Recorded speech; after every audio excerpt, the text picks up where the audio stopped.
मनोर गावातील पाणी प्रश्नाबाबत मनोर गावाचे आणि पालघर जिल्हा युवक काँग्रेसचे सरचिटणीस मोईन शेख यांनी आवाज उठविला आहे। तर घरोघरी नळाला गढूळ पाणी येत असल्याने अरे कुठे नेऊन ठेवली माझी ग्रामपंचायत असा सवाल ग्रामस्थांकडून विचारला जात आहे। मनोर गावातील पाणी टंचाईच्या प्रश्नावर मोईन शेख यांनी वेळोवेळी अर्ज सादर केले आहे, मात्र त्यांच्या अर्जांना समाधानकारक उत्तर न दिल्यामुळे पालघर जिल्हा युवक काँग्रेसचे सरचिटणीस असलेले आणि सोशल मीडिया अध्यक्ष मोईन रिदवान शेख यांनी मनोर ग्रामपंचायतीच्या प्रश्नावर सवाल उपस्थित केला आहे।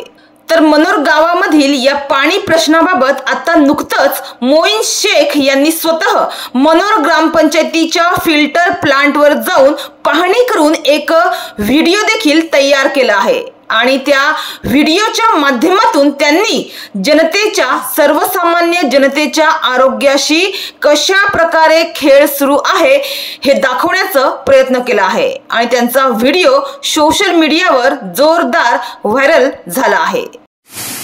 आता आपण आलेले आहेत मनोर ग्रामपंचायतच्या फिल्टर प्लांटवर।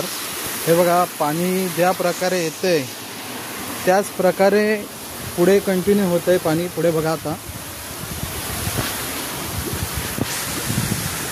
हे बघा, या ठिकाणी कोणत्याही प्रकारचे पाणी स्वच्छ होत नाही।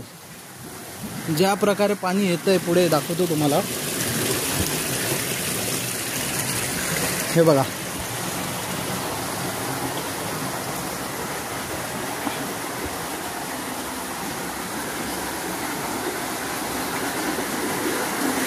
या ठिकाणी बघा हे पाणी येतंय, जसं नदीतनं पाणी येतंय त्याच प्रकारे पुढे कंटिन्यू होतंय। इकडे खाचे दिलेले आहेत।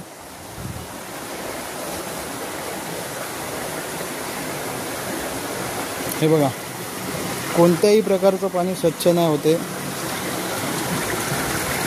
पाण्याची खूप मोठी योजना आलेली आपल्या मनोर ग्रामपंचायतमध्ये।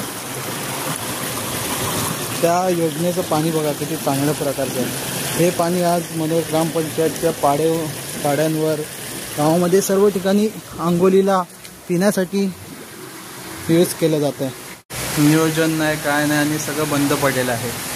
खूप मोठी पाण्याची योजना आलेली मनोर ग्रामपंचायतमध्ये। त्या योजनेचा 0% उपयोग झालेला आहे गावकऱ्यांना।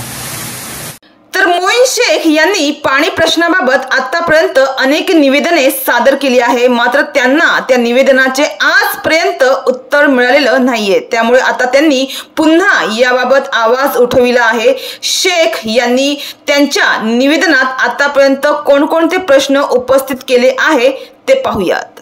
दिनांक 30 मे 2022 रोजी त्यांनी दिलेल्या निवेदनात त्यांनी स्पष्टपणे विचारलं आहे की कोट्यवधींच्या पाणी योजनांच्या माध्यमातूनही गावांमध्ये पाणी पोहोचत नसेल तर त्या योजना अपयशी ठरत आहे।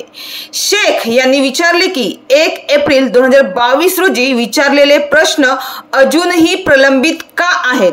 किती दिवसांपासून पाणी पुरवठा बंद आहे? मिनी पंपाद्वारे किती वेळा पाणी सोडले गेले? पाणी वितरणाचे व्यवस्थापन कसे आहे? यासारख्या मुद्द्यांवर अद्याप उत्तर मिळालेलं नाहीये।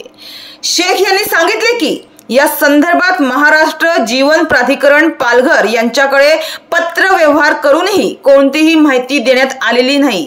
यावरून प्रशासनाची निष्क्रियता स्पष्ट होते। गाव पातळीवर प्रशासनाने पारदर्शकता बाळगावी, प्रश्नांना उत्तर देण्याची जबाबदारी स्वीकारावी असेही त्यांनी निवेदनात अधोरेखित केलं आहे।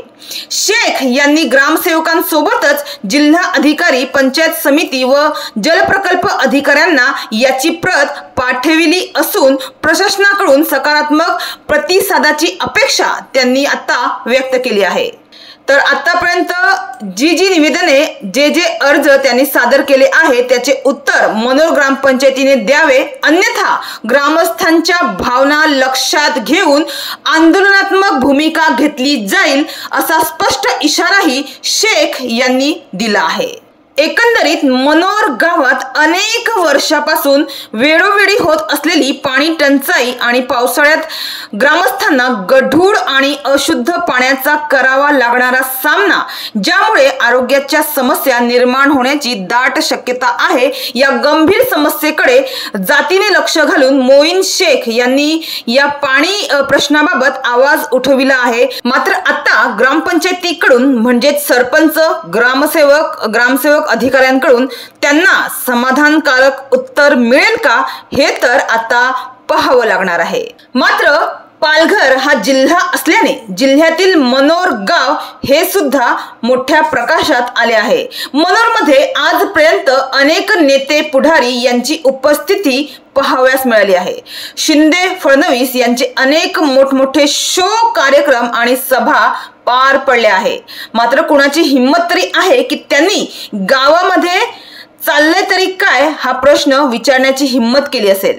गावाचा विकास साधण्यासाठी त्यांनी जरी त्यांच्या खालच्या लोकांना, पदाधिकारी, कार्यकर्त्यांना वेळोवेळी योग्य आदेश निर्देश दिले तर गावाचा विकास का नाही होणार, पण त्यांनाही काहीच पडलेली नाहीये असेच दिसत आहे।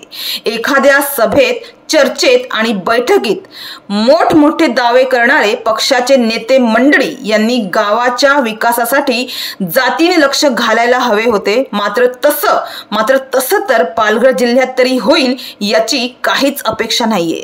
त्यामुळे हे सर्वसामान्य जनतेचं दुर्दैवच म्हणावं लागेल।